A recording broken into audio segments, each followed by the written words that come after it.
Hello, welcome to a brief word study. In this video, we'll consider from Genesis 1 verse 2, the phrase often translated, without form and void, describing the state of things after God creates the heavens and the earth in verse 1. My intention is not to redefine or correct the words with some objective argument. I'm not qualified to do that. But I would like to share some thoughts that I had on the phrase and what it can tell us about our own experience. Genesis 1 verse 2. The earth was without form and void, and darkness was over the face of the deep, and the Spirit of God was hovering over the face of the waters. The words without form and void are translated from the Hebrew phrase tohu vavohu. The explicit meaning of the two words are very similar. They can even be considered some kind of repetition for emphasis. So I'd like to be clear that I'm not disagreeing with that, but I think there's something interesting here that we could explore together. One way to think about the words might be as becoming nothing and being nothing. So I think this describes as an action what we see the creation doing in Genesis 1 verse 2. The phrase tohu vavohu also appears in Jeremiah. So if we look at the use in Jeremiah 4, he says that the land is tohu vavohu, that the mountains and the hills shake. There is no man or bird, there is no fruitful garden or city. The land is doing nothing because it is bearing no fruit. It is providing no home. It is not glorifying anything. The land is being nothing. It is not stewarded into any useful form. The cities are disintegrated. Even the gatherings of earth are shifting and shaking, rejecting any definition. So this understanding of wasteland or garbage earth reinforces the picture of Genesis 1 verse 2. It is achieving nothing. It is appearing as nothing. But don't despair. There is hope here, I think, if we can look for it. So think with me of a person who is not responsible to their potential. So don't judge the person, but a talented individual, inhabiting no productive role, achieving no useful purpose. So along with disappointment or frustration, there is naturally a demanding question. What could they do? What could they be? So here we have a key to our mystery of the void at the beginning.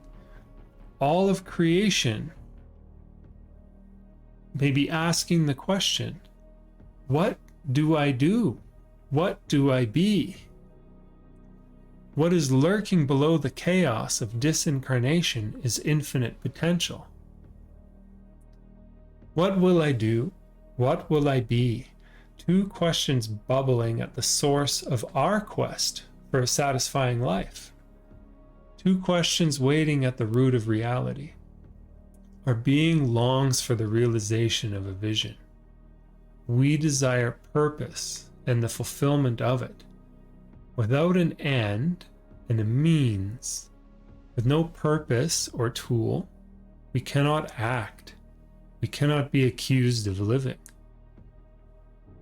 So too it is at the founding of existence. The possibility present before the utterance of light pleaded for a function and a form. So calling for function.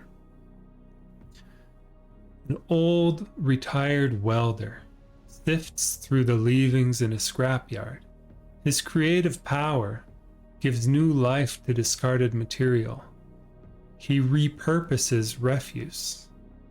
His restoration brings what was dead to life.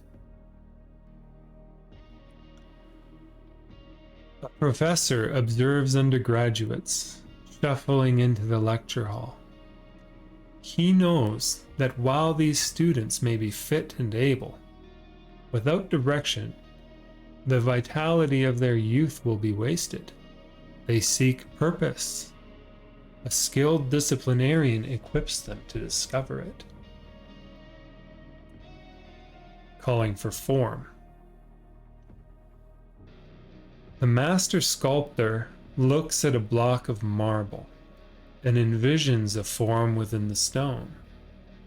The statue exists already, complete but unrecognized. The whole thing is in there. It's just covered by the rest of the rock on top of it. The craftsman simply removes excess material until the masterpiece is revealed. The mass was calling to be shaped, and the designer answers with his instrument. Or a carpenter. There's a carpenter in a stack of lumber. There's a vision of a floor, walls, and a roof. The imagination of the journeyman recognizes the potential that the wood holds. It demands from his skill a specific form. The designer recognizes the form best suited to the material and grants it.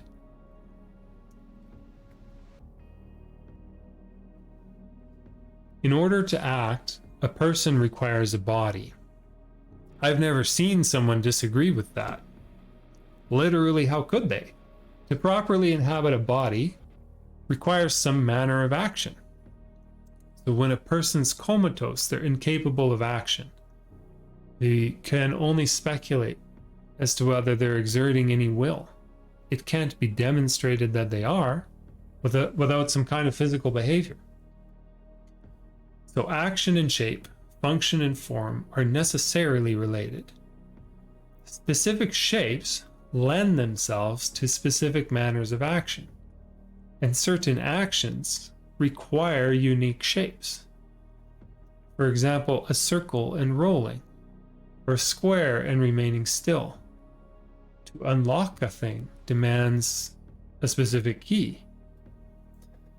The action or purpose of the creation at the beginning is to sustain life. The form of creation supports that very well. The inevitable fall demands that death be present as well, but even the decay of death hosts the seed of life to come. The same is true for us.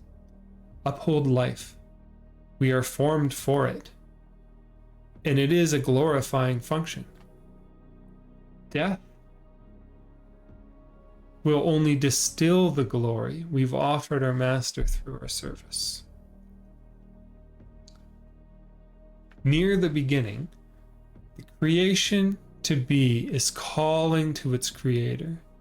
The stone calls to the sculptor, the student calls to the teacher. It is a relational call. It is not that something struggling to realize its potential knows what it ought to be. How could it? It has never been that, nor does it have the capacity to transform of itself. It requires a craftsman. It is, in fact, the wisdom of one who knows what a thing ought to be that recognizes its potential. The potter works the clay, the shepherd leads the sheep, and the word sparks the miracle that is this world. Submit to your Creator and enjoy such meaning and beauty that God is glorified in the sanctification of your life. You have a unique specific form. You have a unique function. Embrace the function of your form and treasure the joy of a coherent life. Genesis 1 verse 2. The earth was without form and void, and darkness was over the face of the deep, and the Spirit of God was hovering over the face of the waters. Thank you very much for your attention. If you found this informative or interesting at all, please function at my forum Use the tools available. Comment or click is appreciated.